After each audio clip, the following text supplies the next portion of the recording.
Okay, Dawn, thanks for joining us on the Subto stories. And we got to know a little bit about each other right before the call, but we've actually never met before. So I'm super nervous and a little bit excited to learn about you and your journey. And I'm gonna dig kind of into some things. I don't know what they are yet, but we're gonna find out. So can I start off by asking my first question? Absolutely. Cool. So, and I think I'm going to start most of these podcasts the same way, right? If we're watching a movie or a book, it never starts at the beginning of the end. It just drops you at a random, interesting intersection of your world. Can you take Okay. us to that place in time? The good or the bad? You want to hear the good or the bad first, or the This middle? this is your story, right? So imagine you just opened up Dawn's book of Subto stories, and like the first page, it's got to be riveting, right? We've got to capture people's attention. So you're Okay. up. All right. You want to catch the attention? Let's go right into the ugly. So, I quit my job in 2022. Started full time investing in August.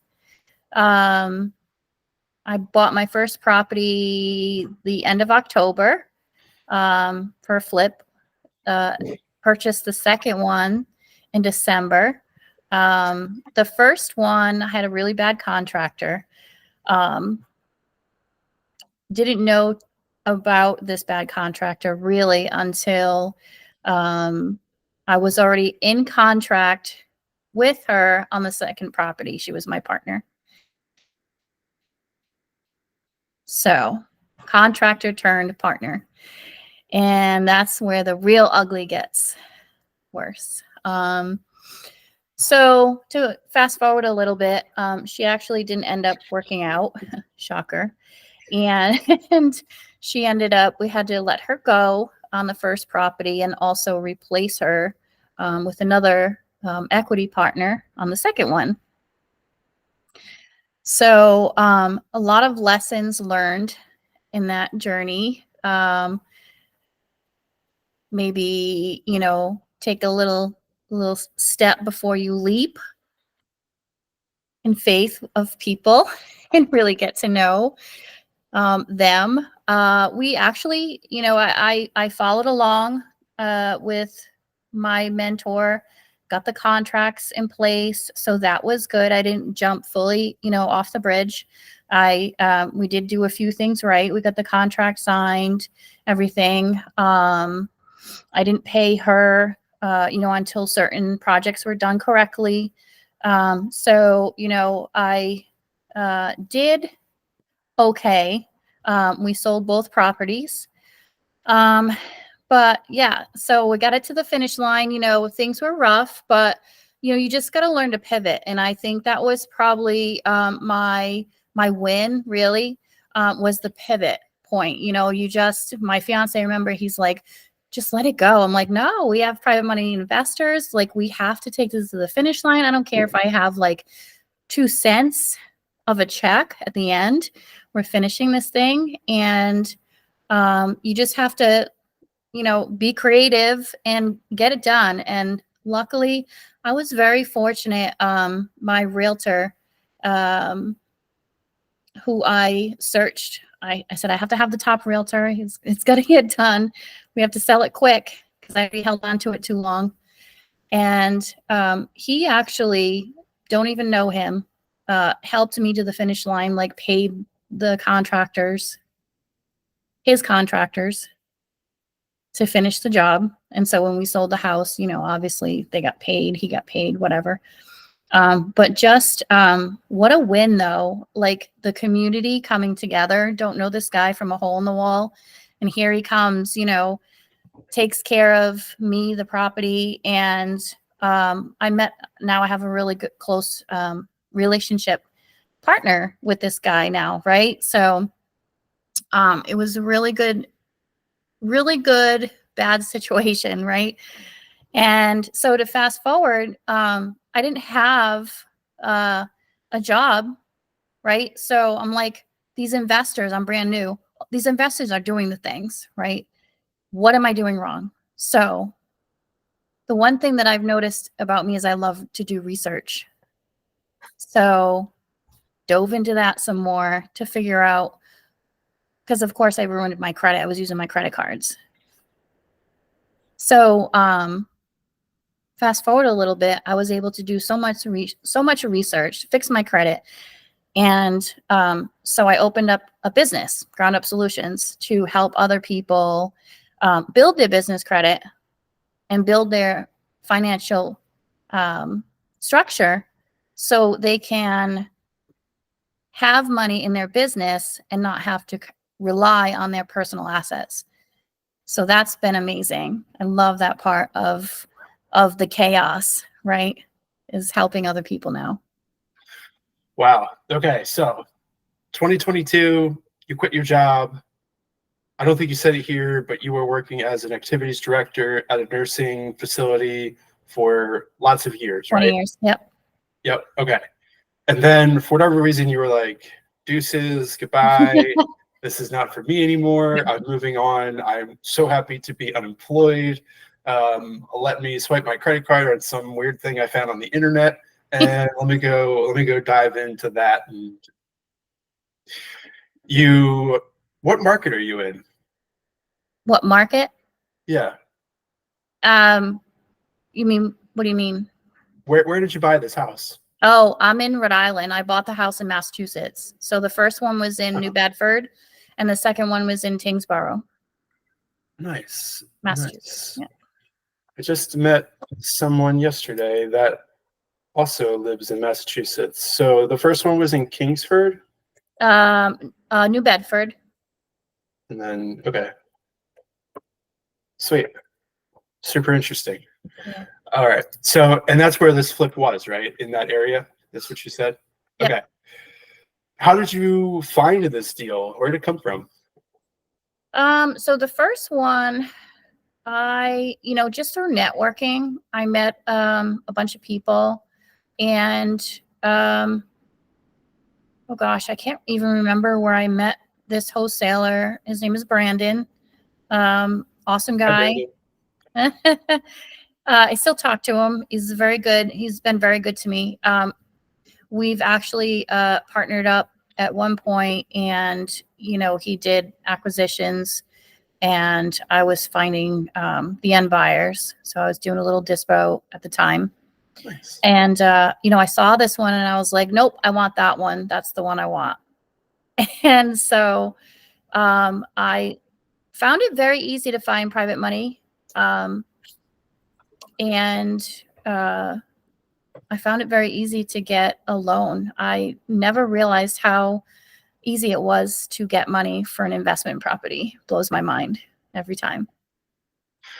All right, so you had built this relationship with some wholesalers, maybe local market to you. Who knows where Brandon's from, right? He could live in Hawaii, but he was local in your market, and you were kind of working some dispo with him. You're just searching through the deals, and you were like, I'm going to take this one. Yep. And I'm going to make it my own. So you did that, and you got some private money and hard money loans as well. Yep. So I've got I got the bulk of the loan, the 80%, and the full rehab, 100% rehab. And I had needed 40,000 to close on this deal.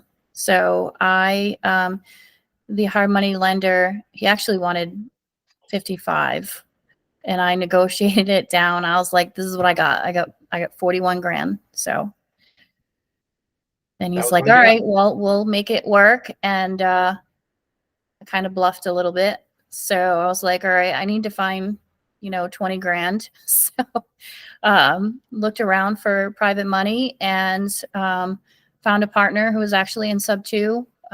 She funded 20,000. I funded 20,000, and we got it done. It was more than 40,000. I mean, what was it? 40,000. They originally said it was 40,000 rehab, but I think because of the contractor, you know, it was more closer to 60,000. But yeah. Okay, so you got the hard money. So let's dig into this whole contractor thing, because I come from a contracting background and I know horror stories of contractors. So let's try to help some people out. Hmm. What happened, right? You had your rose-colored glasses on. Tell us about the rose-colored glasses, I'm assuming, and then take them off and tell us what we should be looking for. Okay, so in the beginning, I had a contractor that I walked through many properties with Brandon, you know, looking at these houses to wholesale. 4 or 5 times I brought him to the house in New Bedford. 3 times. Yep, ready to go, ready to go, ready to go. Okay, I kept him in contact.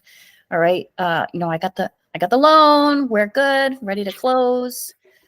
Yep, next week. Yep. I said that morning I closed, I called him up. I said, "Hey, we're ready to go. Closing the property. Are you ready?" And he's like, "Oh, I think I'm going to pass." And I was like, "Wait, what just happened here? Really?" Oh no. I said, like we walked this property 3 times. We had, you know, we discussed. So he didn't want to do a scope of work.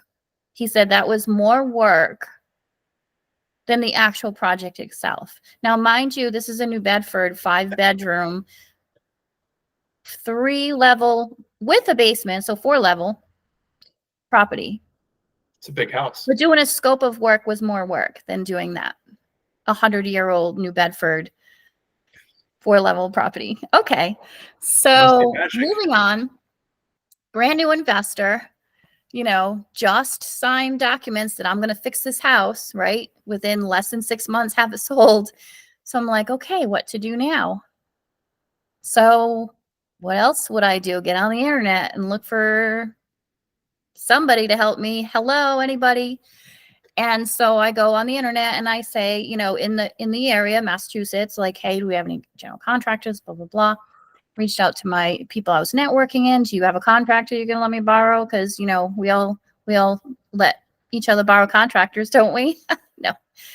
And so this woman reaches out. She knew all the lingo. She knew everything. She was so good, so smooth. And she even showed me, we even did like a little video, Zoom, not a Zoom, like a Google Meet. We went through her warehouse, which I think now I'm like, that was Home Depot, wasn't it? Like, it had to be some local warehouse. She had contracts. She knew how much it cost for, you know, 500 square feet of flooring. Like she knew what she was doing. She said she had 6 teams that she kind of brings here, you know, all different properties. She's been doing this for 10 years. She showed me pictures, everything. So I was like, all right, good. I'm in good hands, right? She gave me a contract. So I'm like, okay, she obviously has some things going for her, right? We tweaked it a little bit. Compared, you know, contracts, whatever, where we were comfortable to do the things. Her 6-man team was like a guy. He was super slow. I couldn't communicate with him, unfortunately. So I had my phone, you know, Google Translate, and I'm like trying to talk to this guy. And I ended up with crown molding on my floor. Ooh, crown molding for baseboard? I hear that's the new fad. Apparently, because it sold that way. Really? It sold with crown molding for baseboard? I sure did. Yep. Wow, that's part of the historic charm. Custom. You know, 100-year-old New Bedford house. We're fancy. Oh man, could you tell, like, or was it just something that you knew? I I mean, it was fancy crown molding for the ceiling. Like you could tell it belonged on the ceiling. But I mean, most homes, they don't have the crown molding, right? So they were just like, oh, it's just baseboard. So, but yeah, it was pretty bad. But Okay. I mean, the property did come out beautiful. It was just a couple of things that, yeah, it was just a mess. We had a fireplace, you know, just stupid things like how much do you need for the fireplace? I need 200 square feet or whatever it was. Turns out it was more like 450 square feet because I had to go back to home Lowe's like 3 times. Just time wasting, messy. Like I'm not a contractor, but I'm pretty sure I could have done better. And I actually, so my fiance and I and his daughter and my son helped as well. We painted the interior 3 levels ourselves because we were run out of time, running short of funds. I'm a little bit of, you know, I'm a little stubborn. I was like, we just need to get this done. So we did it. I mean, just stupid stuff like the house had knob and tube, all 3 levels. Okay. And they were sheetrocking. I'm like, why are you sheetrocking when we still haven't done the electricity yet? So they, you know, they were mudding up sheetrock. And then the electrician came in and put 87 holes in my walls that had to be repatched. So I and my fiance were repatching holes, you know, 4-inch holes with those little patches. Those aren't cheap, but luckily, you know, we went on Amazon and bought them in bulk and got it done. But yeah, and then we had to paint. It was fun. Wow. Okay. So you had to walk through a bunch of times with the original contractor. And at the 99th yard line, they were like, it's too much paperwork. Goodbye. Yeah. I I'm was blown amazing away. at doing work, but I don't like paperwork, so I'm just gonna say no. So that's wild. Well, at least you didn't have to go through whatever that mess could have been, right? Who knows how that would have ended up. True. So then you went searching locally through your network, and someone put on a dog and pony show for you, and it was a good show at the circus. You came out really excited until the crew of 6 was one man that had a blindfold on and probably had an arm tied behind his back. Yeah. So you had to step in multiple times to get the work done, which that makes me cringe. I have been there and I do not like that. Painting, I have horror stories about painting. I'm sure you did not enjoy it. No, it was, you know, to paint a room, it's fun. Like, oh yeah, let's paint a room. Yeah, a room, a wall. Not 5 bedrooms, 3 levels. No, Absolutely not. it's exhausting. So you did all this work. You became your own best general contractor. But something that I did hear, and correct me or point me in the right direction, you were in charge of buying materials. You did not give money to the contractor to buy materials. Is that right? Right. Yeah, that's kind of how we were taught, you know, we'll get the materials. You do the work, we pay you. That's great. That's great, especially with an unknown contractor. Like you can't. If it was like a high-end contractor that shows you a bunch of houses, I would be okay with that because that means they're not going to Home Depot. They're going to their own lumber yard where things are better quality than Home Depot. Yep. But if you're just going to go to Home Depot, I am not paying you to go pick it up because you're going to pick up wrong stuff and crooked lumber and it's going to be a mess. Right. So That is an amazing thing. So all those people out there watching, what's your word of advice to sum of that whole package up for them? So I did have a really good mentor, and the biggest thing I would say that was most helpful was because I know it's hard to find, because I hear it all the time. People like, but my contractor wants to get paid up front. Maybe that's not your contractor. If that's your first contractor and you have not built a relationship with that person, maybe that's not your contractor. Because I've heard so many times from other investors, I gave them $10,000 and I haven't heard from them from 5 days. They're not answering my calls. What should I do? I've heard it so many times. Make sure you sign a contract. And the one thing that I did learn from my mentor is not only will we start to take money off of your what's coming to you at the end if you are late, but if you are on time or even early, we'll reward you with an extra benefit, an extra bonus. I love that because it holds them accountable, but it also rewards them at the end. Like, hey, if you get it done a week early, I'll give you an extra $5,000. Like, let's go, and I have found that works. The second one, we ran into some issues as well because the second one, she was a partner, right? She was hoping to get paid for the first job. So that way the money that we needed to invest into the second property, she would have. But because her guys weren't doing the work and I wasn't paying her, she didn't have the money, but we had already had the contract and was ready to close, and she needed to come up with money. Interesting. So she wanted to rob Peter to pay Paul. Correct. Sort of. Sort of, right? Pretty much. Man, wild. So that was the first house. And did the contractor end up coming up with that money to get into the second property? She actually came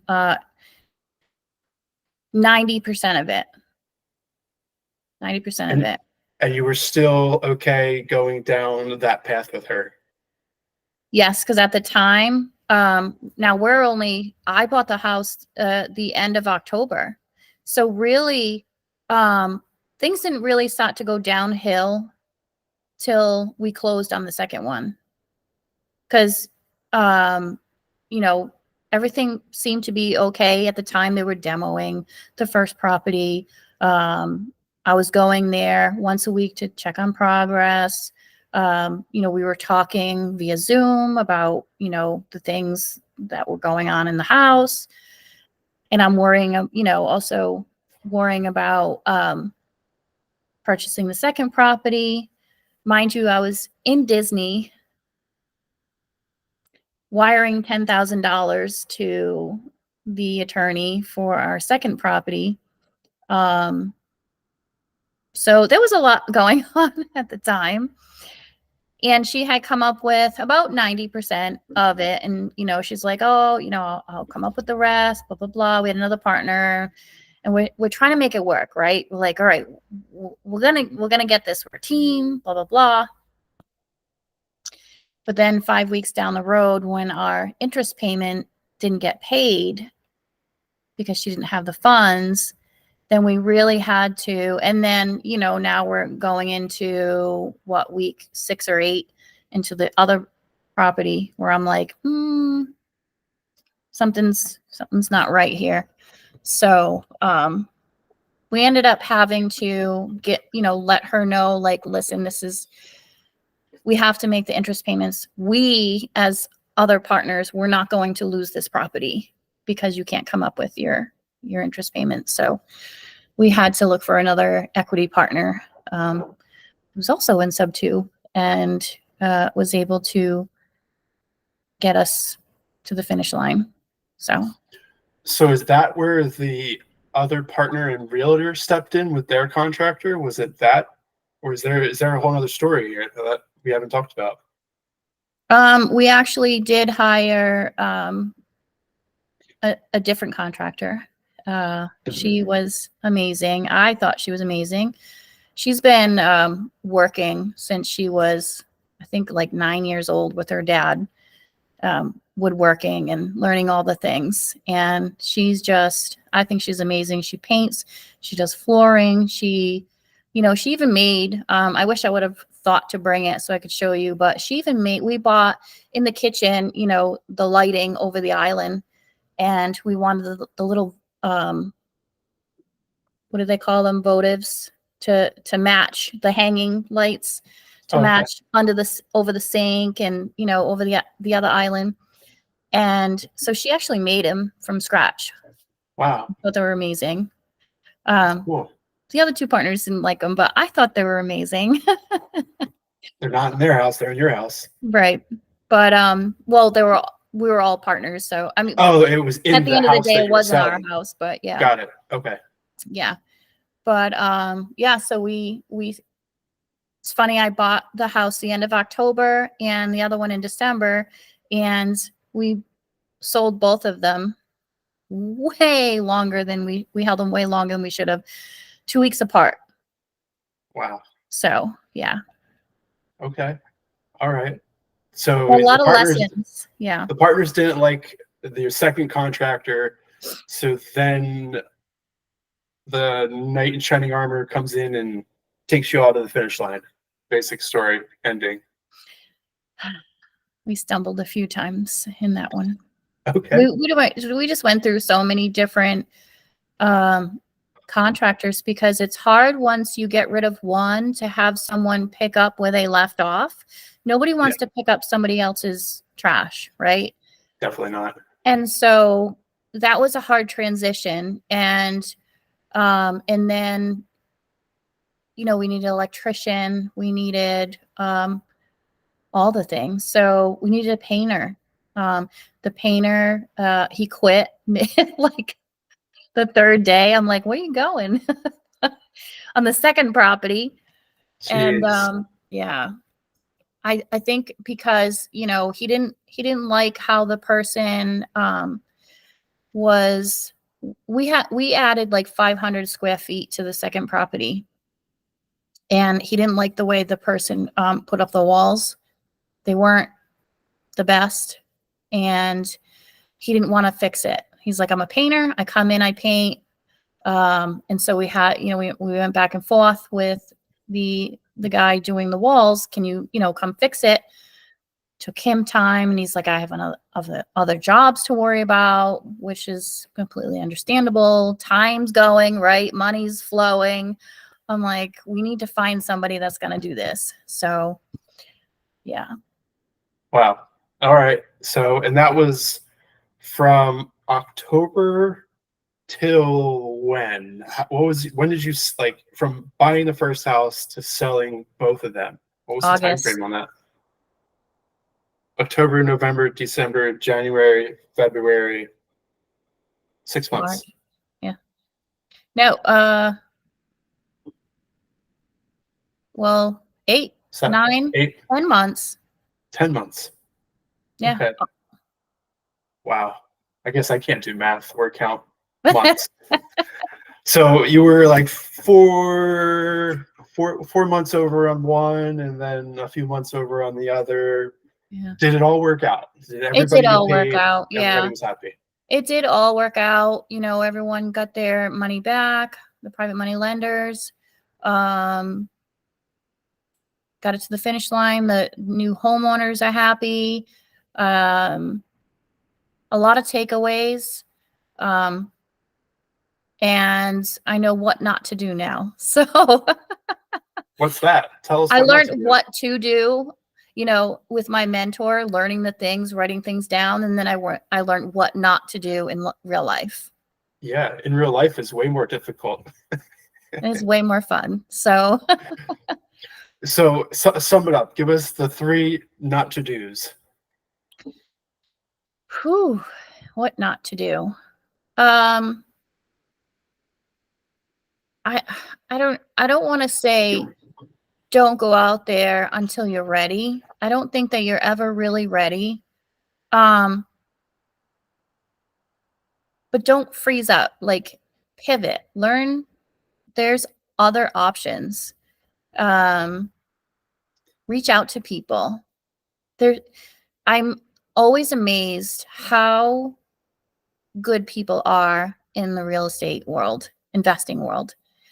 Like, there's so many people out there that you can just say, hey, I'm in this situation. Like, I had people come from a couple of my girlfriends, they came to help me paint. Like, Nice. I bought pizza, I got beers. Like, we talked more than we got anything done, but As they expected. came, Yeah. and then, even one of the ladies, she's like, she came from Maine. Oh, She wow. drove from Maine to New Bedford to come help me. It's dedication. I'll never forget her, Jessica. Yeah.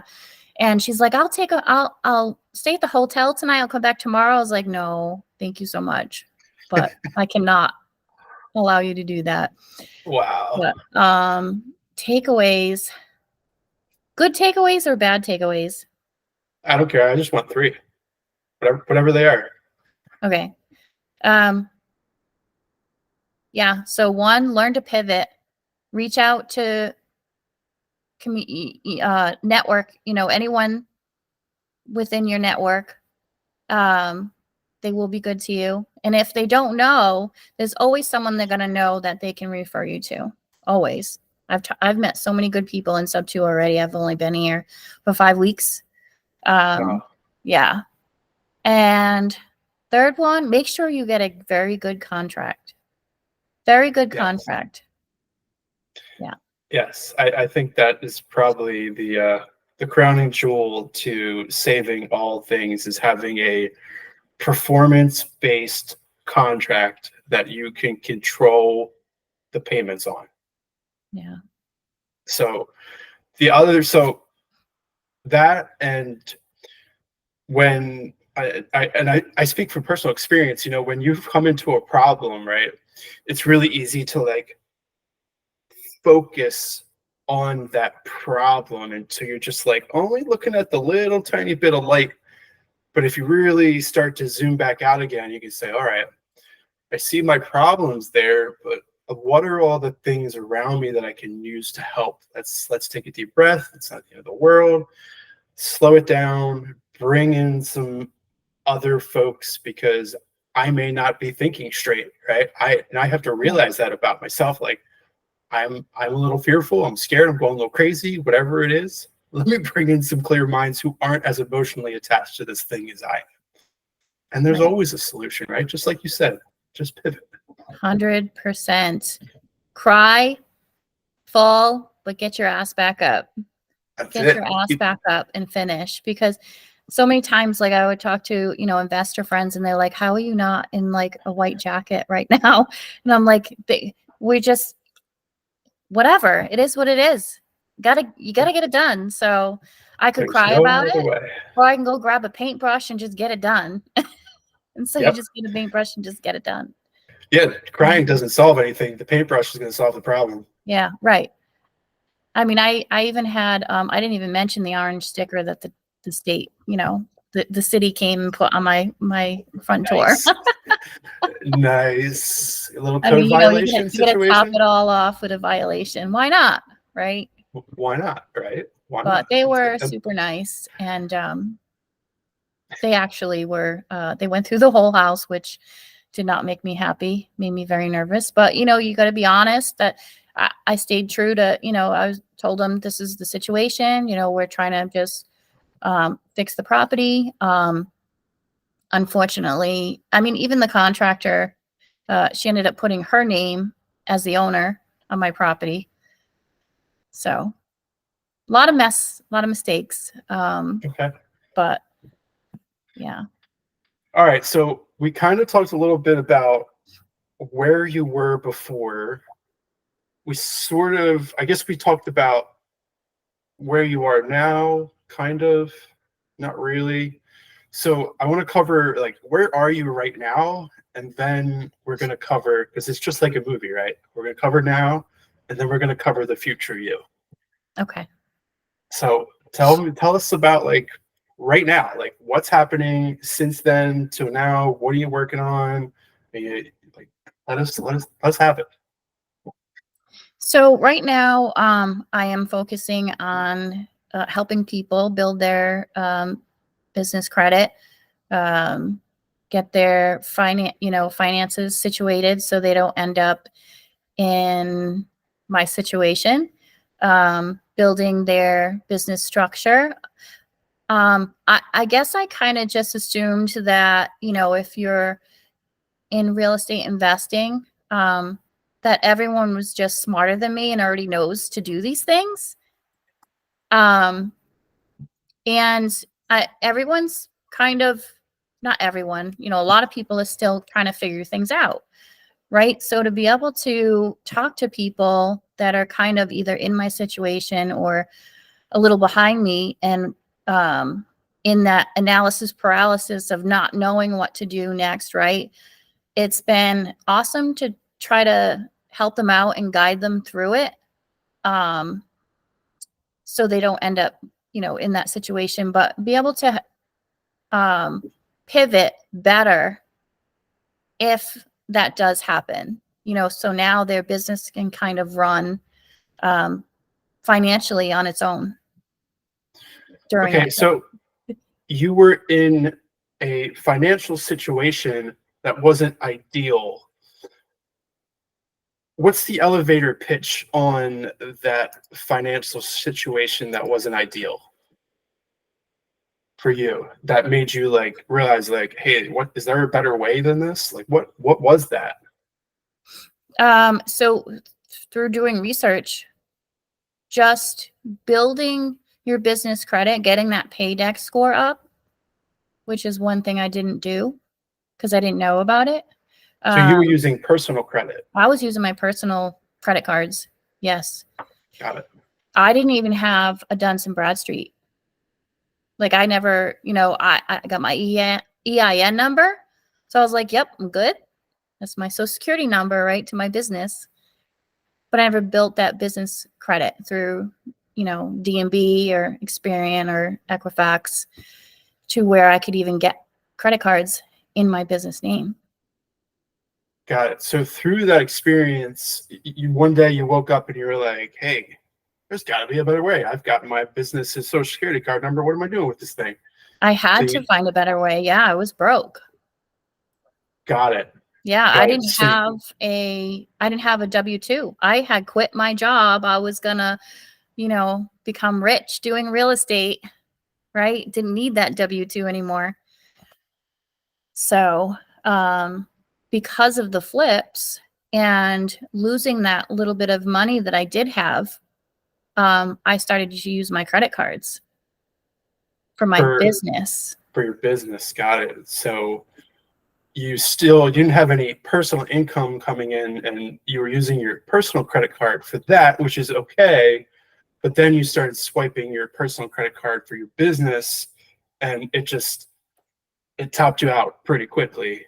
And you were like, wow, like if I only had another line of credit somewhere, but the banks don't want to give me any more personal credit. So, I'm bankable through my business. Let me go down that route. Right. Okay. Yep. So how long did that process take? Like what was that like from aha to being able to be bankable with your business? So we sold the properties in September and I had already had it in my head. Now I'm in the middle of 2 flips. I didn't have time to do any research. So I said, as soon as I sell these properties, that's the very next thing that I'm going to focus on. And so sold the properties in September and just dove into, of course, everything tax, how to, better structure my business, get a DMB, like start getting that paydex score up. Of course I paid off, the credit cards once I sold the property, got my credit back to good standing. and just started building my business credit and getting those credit cards that are not in my personal name, attached to my personal name. And, was able to get a Paydex score where I was getting lines of credit for my business. We started, I started that business in December. So 3 months. So you started the business with the Paydex score in November? No, you said December. December. Yep. December. And then how did you build that credit in the three, like did that process look like? So to really start building your Paydex score, you really have to think, what are the creditors, credit companies, the loan people, what are they looking for, right? They want to make sure your business is a true business. And there's also, different codes for your business that consider you like a high risk, real estate investing being one of them. So of course, we put it in under real estate management is okay. Okay. And you have to have, your phone number registered with 411. A lot of people don't realize that that's important for them to see. It can't be just your cell phone number. Like, you have to be a true business, right? Do you have a website? Do you have an email address, or do you have a Gmail? You have to have an email address, right? An address. A lot of people think if I just get a PO box number, that doesn't work. Like, the companies want to make sure that you're a true business. And if you have a client, they can come to your office and talk to you. So you have to have an actual address. Okay. So just Cool. to structure your business as a true business is your very first step. And then, you can start with the little cards. You can even do net 30, net, 15, 30, 90, things like, depending on your credit score and what they'll allow, like Wayfair. There's gas cards. There's Sherwin-Williams also does a 30-day, right? We all need paint if we're flipping. Cards, things like that. So you use them, you pay them, and then you start to get that Paydex score. And Nice. then you can apply for like Home Depot, Lowe's, like those types of cards. And then now you built up that score to where you can get like lines of credit, 0% interest credit cards. We have a credit card that's anywhere from $10,000 to up to $150,000, 0% interest for up to 18 months. That's pretty cool. That is very cool. And so if you build your business structure enough to where you can actually get a loan, right, for the bulk of it, 75%, 80%, whatever, you need 20% down, you can get a line of credit. If you need EMD, use that 0% interest credit card. Is that what they call infinite banking? Is that this whole thing? No, I think infinite banking, isn't that like the life insurance and whatnot? Maybe it is. Yes, I think you're right. I don't know. I'm not savvy in that world. Yeah, I have a realtor friend who does that, and he keeps talking to me about it. Life insurance that you can kind of borrow from and invest with, and there's a lot of people out there doing it. And I know someone who is passively investing, just doing that, and she's doing really well with it. So that's cool. Yeah, that's nice. And she just goes on vacations. So that sounds like a great life. We need to go talk to her next time. Right. So you're doing, what's this business called where you're helping people with their credit? It's Ground Up Solutions. So this is like your new business venture that is a I don't know, can we call it a side hustle to real estate, or is real estate a side hustle to ground up, or are they the same thing? So we started in December, and then we joined Subto. Okay. So I still want to invest, obviously. I know I don't want to do flips, and it's not because of the two that I've done. Because I actually enjoy renovating.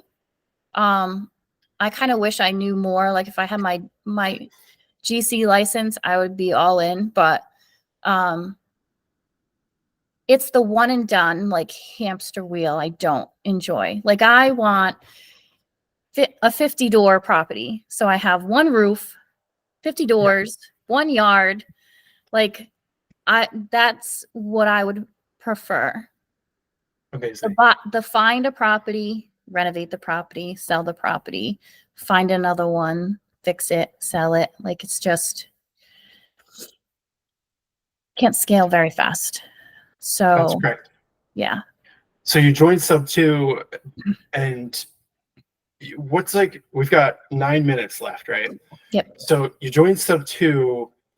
What do you see, like, what's your reasoning for joining Subto, right? If it's not maybe to buy fix and flips, is it buy and holds, or is it to work more with investors to help them do their thing, and as a result you'll have a side hustle real estate, buying a buy and hold property? Like, what does that look like? So throughout this whole 2 years, I've always loved numbers, but I didn't want to be an accountant growing up, right? So through the 2 years of real estate, I've also became a lender. Okay. I love to do underwriting. I love to do comps. I love anything. I love spreadsheets, anything like that, right? Nice. So I joined Subto because I want to learn. I want to become a capital raiser. I've found finding private money very easy. I love doing hard money lending. I love underwriting. So that's where I find myself. Like I want to raise, $10 million, $100 million. That's where I want to be. And so I feel like with Ground Up, helping people get their foundation for their finances can kind of also get them to the next level of lending, right? And then if I am able to raise capital, I can help a lot of other people, be a passive investor. Awesome. And that's also where I want to be. I want to be a passive investor as well. I want to sit on the beach, go on vacations, and see my money grow. And that way I'm able to get the 100 doors that I want to end up having. And then have, a couple of short-term rentals for my fiance that he's been patiently waiting for the last 2 years. Back to the beginning. Full circle. Cool. So you're using your ground up business as like a launch pad or a talking point when you're out there running numbers, talking with people who want to land, and you're helping them find deals. And you're also like, hey, I can multiply what you're already doing. Here's what I did. It's X, Y, and Z. Here's all about me and my business. Let's work together, right? I'll find you this deal. Plus, I'll also help you get $150,000 zero interest for 18 months. Yeah. Because I already did it, and it's just a process. You have to follow the steps. That's it. So yeah, and even 401k IRA, we can help them if they aren't using their 401k. They don't have that W-2 anymore. We can roll that over and help them use it for investment. So that's another option. I've actually helped 2 people do that, and they're investing with their money from the 401k. Nice. And doing pretty well. Yeah. Nice. I think we're gonna have a side quest of another conversation about another a part of what we do, which is raising private capital for large mobile homes. You do? That are my partners, Cindy and Shane, that is what they focus on. I help build their systems for them. So we're bringing it all together here. Yeah, that'd be awesome. Group. I just talked to a woman who I'm also doing a Facebook ad campaign. This is the first time I've ever done it, and I'm actually really enjoying it. I spent like $5,000, wasted $5,000 on wholesaling. When I first started, I was like, that's not for me. But I started the Facebook ads, and I'm actually really enjoying talking and having conversations with people. There was one woman, she put it in as a dead lead because it was a mobile home. And I was like, no, I'm in Subto. They can help you. Hold on. So I'm getting on a call with her. So I might bring that mobile home to you. We'll see. Yeah. They're buying mobile home parks. Oh, that's amazing. I love that. Big parks, 5-year flip plan. That's the whole thing. So big parks, turn them over in 5 years, resell them. Very cool. So we got 5 minutes. How can people find you? So if you go to groundup-solutions.com is our website. You can reach out to me in Subto. You can email me at info@groundup-solutions.com. We also, if you want to give us a call, I have to go into my phone here and look because I don't know my number by heart. It's all right. Well, I'll put it all in the description. Okay. So I'll look in the description if you really want to know. It'll all be there for everybody to check out. Nice. Cool. Awesome. I'm going to end this recording. It was such a pleasure. Stay with me here. We've got 4 more minutes. I just want to kind of wrap things up once we get off. So I should be better at stopping the recording, but I'm not. All right. Goodbye. See you, everybody. Thank you so much.